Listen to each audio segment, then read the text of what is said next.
Hello everyone. आज हमने discuss करना है सेट्स और उनके रिप्रेजेंटेशन के बारे में। अब सेट्स क्या होते हैं? सेट्स एक्चुअली में होते हैं कि well defined collection of objects. Well defined collection of objects कौन कौन से ऑब्जेक्ट्स हम लेते हैं? जैसे natural numbers, rational numbers, irrational numbers, complex numbers. तो इनको हम सेट्स की फॉर्म में रिप्रेजेंट करते हैं। और सेट्स का सिंबल क्या है, हम उसको कैसे लिखेंगे? फर्स्ट ऑफ ऑल हम डेफिनेशन देंगे सेट्स की। Sets that is well defined collection of objects. Well defined collection of objects. अब जरूरी नहीं है हमारे पास कि ये नेचुरल नंबर्स हो या हमारे पास रैशनल नंबर्स हैं। अब कलेक्शन ऑफ ऑब्जेक्ट्स में क्या हम ले सकते हैं? ऑब्जेक्ट्स जैसे डेज हो गए, हमारे पास डेज ऑफ अ वीक हो गए या मंथ्स हो गए इन ईयर। तो हम इन सबको ये क्या लेंगे? Months of year. तो हम उसको अगर लिखेंगे तो वो भी हमारे पास क्या हो जाएंगे? ऑब्जेक्ट्स। अब हमने डेज ऑफ वीक लेना है तो वो भी हमारे पास ऑब्जेक्ट्स हो गए। तो ये डिफरेंट है। या हम अल्फ़ाबेट्स, सारे 26 अल्फ़ाबेट्स हैं तो उनको भी हम क्या लेंगे? ये डिफरेंट ऑब्जेक्ट्स हैं। लेकिन अब ये सबसे पहले लिखने से पहले हम क्या करेंगे कि हम डिफरेंट टाइप ऑफ सेट्स को रिप्रेजेंट करेंगे। कि सेट्स के हमारे पास टू टाइप्स हैं। सेट्स हैं, एक होता है हमारे पास रोस्टर फॉर्म, दूसरा होता है set builder form. Set builder form. अब रोस्टर और सेट बिल्डर फॉर्म में क्या डिफरेंस है? रोस्टर फॉर्म को हम लिखेंगे, it is in roster form this is represented by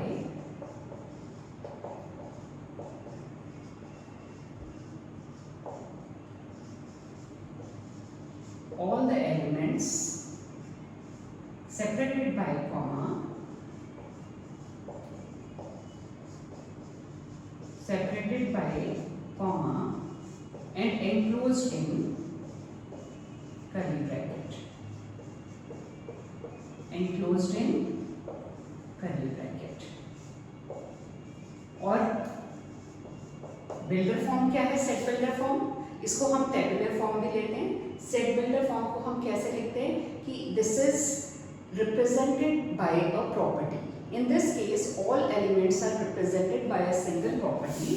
तो यू विल राइट हियर, तो all elements are represented by a property, it is single property which is true for all the elements, true for all elements. Now I will give you one example which we can write in both ways, set builder form and roster form. अब mainly जब हम roster form लें या set builder form लें, इसमें हम सारे elements को curly bracket में include करेंगे and that is very important. अब अगर मैं सपोज लेती हूँ सेट ऑफ नेचुरल नंबर्स। अब नेचुरल नंबर्स कैपिटल N। अब नेचुरल नंबर्स को हम कैपिटल N से रिप्रेजेंट करते हैं। नेचुरल कौन से होते हैं? 1 2 3 4 5 कितने हैं? इनफाइनाइट नेचुरल नंबर्स हैं टिल इंफिनिटी।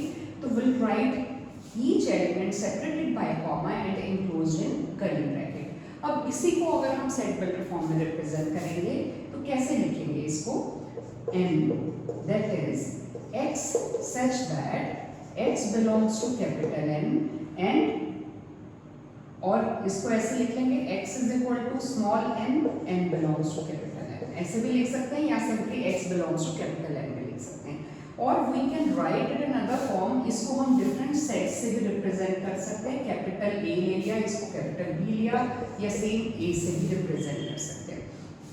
अब एक चीज बहुत इंपॉर्टेंट है, जो सेट्स हैं we represent sets by capital alphabets and elements by small alphabet.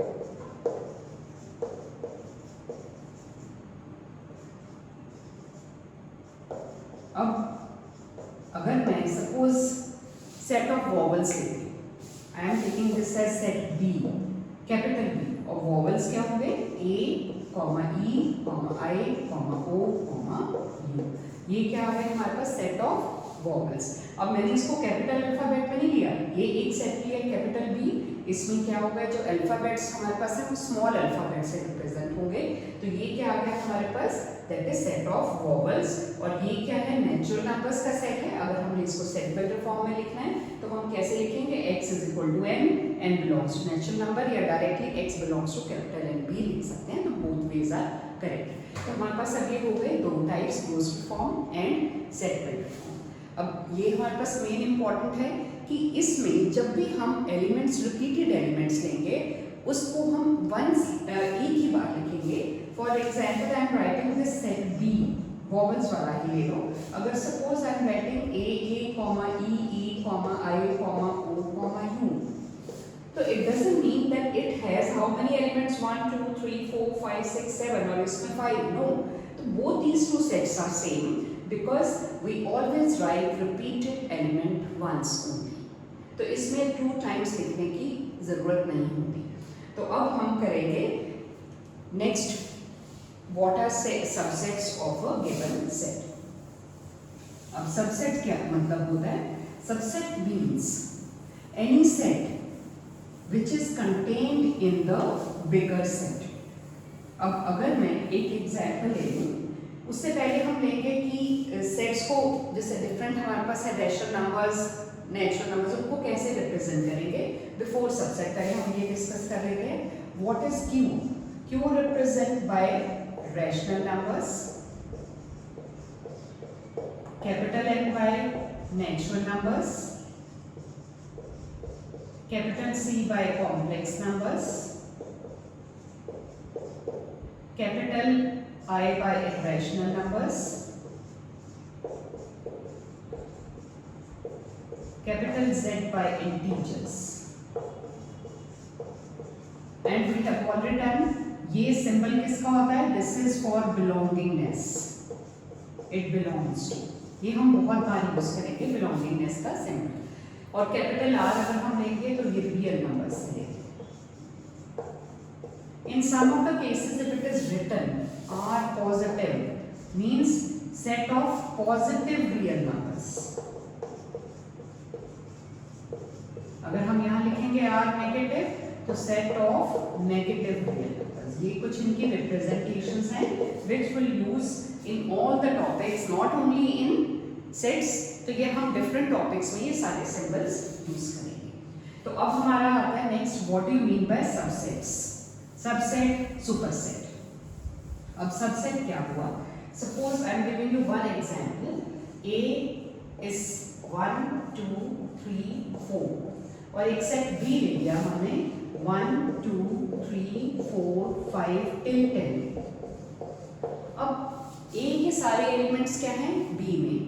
तो what do you mean by subset? Subset means it is a set which contains subset, it is a set which contains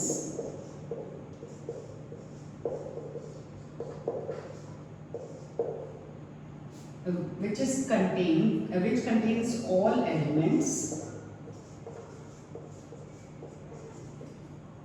which is contained in which is contained in bigger set।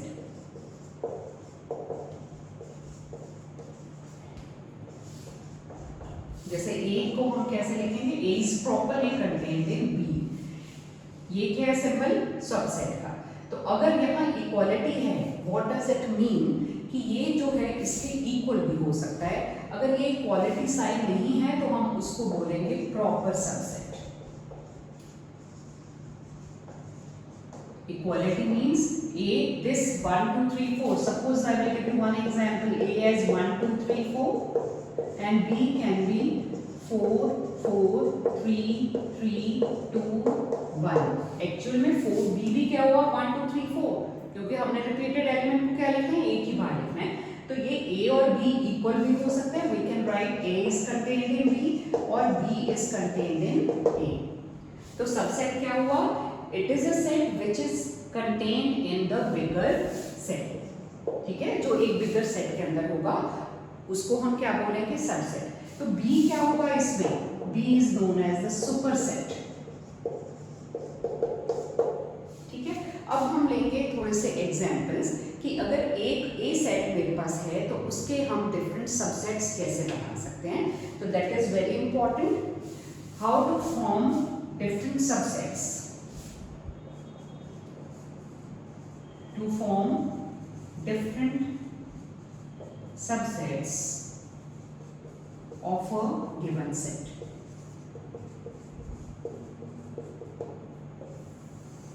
ठीक है, अब set suppose मेरे पास A है. A में element मैंने ले लिए 1 2. Smaller से शुरू करते हैं.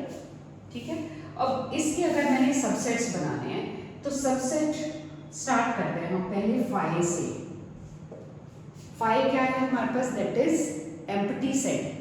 Any set which is having no element उसको हम 5 से रिप्रेजेंट करते हैं. और it can be empty set को हम ऐसे भी लिख सकते हैं. Empty set is represented by 5 और curly bracket with no element. That set having no element it can be contained in any of the set. तो इसका सबसे पहले सेट आएगा 5. 5 के साथ कभी कर्ली ब्रैकेट नहीं लगता. Curly bracket with no element is also empty set और 5 is empty set. We'll start from 5, then 1 with curly bracket, 2 with curly bracket and 1 comma 2. क्योंकि ये इसके इक्वल आ गया तो ये क्या हो गए इसके सारे सबसेट्स.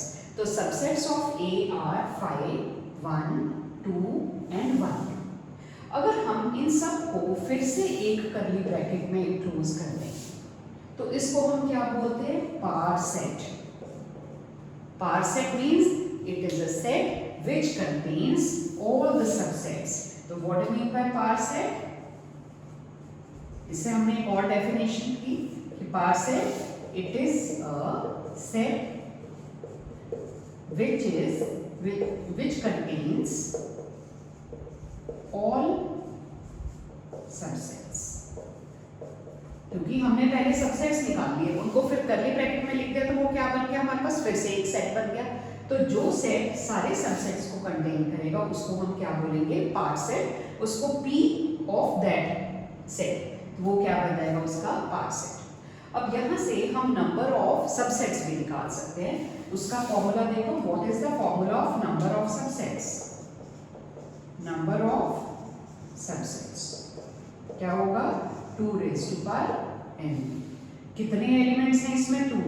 तो number of 2 raised to power 2 subsets क्या होगा? That is 4. अगर यहाँ 3 एलिमेंट्स होते तो 2 raised to power 3 8 सबसेट्स बन जाते हैं. तो हम एक और एग्जांपल लेंगे to find out the subsets.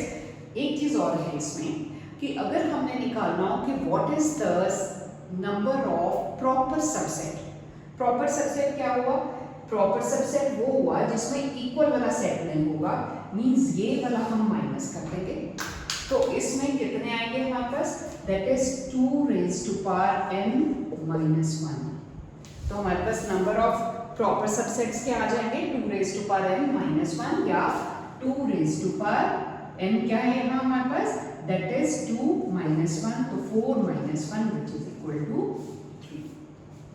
ठीक है, तो नंबर ऑफ हमारे पास कितने आ गए? That is proper subset 2 raised to power 2 minus 1 that is 4 minus 1 3 आ जाएंगे हमारे पास प्रॉपर सबसेट. अब हम एक एग्जांपल और लेंगे जिसमें हम 3 एलिमेंट्स ले रहे हैं. Let us take example of A as 1 2 3 जिसमें 3 एलिमेंट्स हम ले रहे हैं. A को हमने लिया 1 2 3. अब इसके हमने निकाले सारे subsets and proper subset. We'll start from 5. 1 2 3. Taking 2 at a time. 1 2 2 3 1 3 and 1 2 3. इनको फिर से कर्ली ब्रैकेट में क्लोज किया तो ये क्या बन गया? Part set. अब इसके टोटल अगर हम सबसेट्स निकालेंगे तो कितने बनेंगे? 2 raised to power 3 8. ये क्या हो जाएंगे? Number of total subsets. अगर हमने प्रॉपर सबसेट्स निकालने हो तो क्या बनेंगे? 2 raised to power 3 minus 1 that is 8 minus 1 7। तो उस केस में हम क्या माइनस कर देंगे, ये वाला पार्ट। यहाँ कितने थे 1 2 3 4 5 6 7 8, ये सब्ट्रैक्ट कर दिया तो कितने आ जाएंगे हमारे पास 7। तो ये आ गया आपके पास प्रॉपर सबसेट। अब इसमें एक चीज हम और लेते हैं कि अगर हमारे पास ये गिवन हो कि एक सपोज दिया हुआ है आपके पास A is contained in B, एक और एग्जाम्पल ले रहे हैं हम। A, suppose X belongs to A. A is contained in B. तो चेक करना है कि is X belongs to A also, B also or not. हमने एक एग्जाम्पल दिया, जैसे हम ऊपर ले रहे थे, सपोज A को मैंने ले लिया 1, 2। इसमें हम X को 1 भी ले सकते हैं या 2 भी ले सकते हैं। अब इसमें क्या है, A belongs to B instead of contain A is subset नहीं लिया हमने, A ले लिया belongs to B। belongs का मतलब क्या है, जैसे इसमें 1 और 2 है, दो एलिमेंट, A 1 भी 2 A में बिलोंग कर रहा है, 2 भी A में बिलोंग कर रहा है। बिलोंगिंग मतलब क्या हुआ, उसका एलिमेंट है। तो अगर बिलोंगिंगनेस कभी भी आ गया तो वो क्या है, बिलोंग्स टू मतलब वो उसका एलिमेंट है। अगर A B का सबसेट होता है तो इसका मतलब क्या होता है कि all elements of A are in B। ठीक है, अब यहाँ पे क्या है, A B में बिलोंग करता है। अब B एक ऐसा हमने सेट लेना है कि ये पूरा का पूरा A with curly bracket B में है। तो एग्जाम्पल लो इसका, तो B को हमने लिया 1 2 विद कर्ली ब्रैकेट, ये पूरा लेंगे और एक और एलिमेंट ले लो 3। अब इसमें 1 2 विद कर्ली ब्रैकेट क्यों लिया, क्योंकि A पूरा का पूरा उसका एलिमेंट बन गया।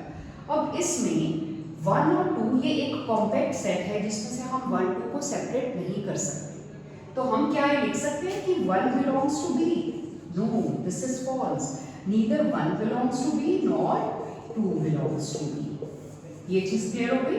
तो हमारे पास ये क्या है, कॉम्पैक्ट सेट है 1 2 जिसमें से हम 1 और 2 को सेपरेट नहीं कर सकते। तो आज का हमारा टॉपिक था कि सेट्स और उनके सबसेट्स कैसे, सबसेट की डेफिनेशन और सबसेट्स कैसे फॉर्म करेंगे। तो that we have done today. In the next class we'll do about the Venn diagrams. Thank you, Bajay. Thank you so much.